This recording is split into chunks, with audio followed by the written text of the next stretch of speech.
দেখতে পাচ্ছেন এই যে হচ্ছে ঐতিহাসিক ফুলপুকুরিয়া যাকে বলে। এখানে আগে থেকেই মানুষজন আসে এবং এখানকার লুকটা এবং পরিবেশটা অনেক সুন্দর এবং শান্তশিষ্ট, যা দেখলে আপনারা বুঝতে পারবেন। কারণ এখানকার পরিবেশটা একটু মনোরম পরিবেশ যাকে বলে, খুব শান্তশিষ্ট। এখানে পাখির কলকাকলি এবং মানুষের মনোরঞ্জনের জন্য এখানে অনেকেই আসে।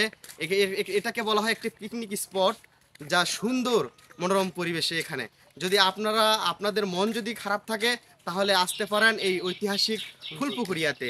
এই ফুলপুকুরিয়াটা হচ্ছে একটি ঐতিহাসিক জায়গা। এখানে সরকারি কলেজ আছে এবং প্রাইমারি স্কুল আছে, সরি।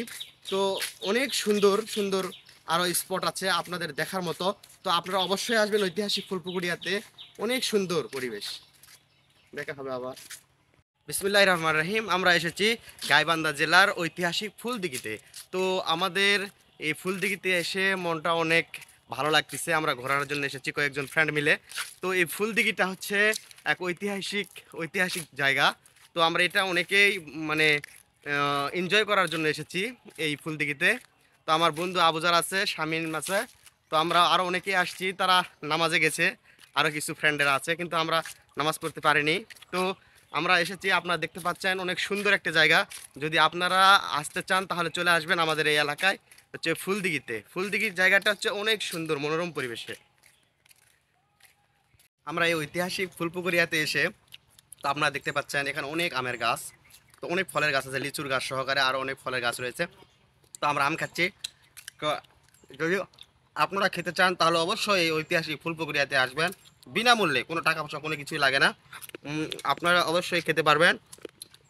কাঁচা আম আছে, পাকা আম আছে এবং লিচু আছে, লিচুরও বাগান আছে, এখানে আমের বাগান।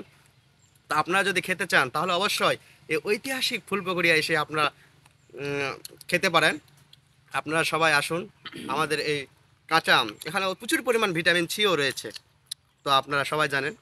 তো আমরা খাচ্ছি। পুরা বাগানের একবারে আম, অনেক সুন্দর আম। গাছ থেকে এই মাত্র মনে করো যে হয়ে গেছে সাইড সুইটে। এই তো আমার সামনে দেখেন গাছ, আমের গাছ। এই সাইডে রয়েছে অনেক পুকুর। এই তো এটা বড় পুকুর। গুড।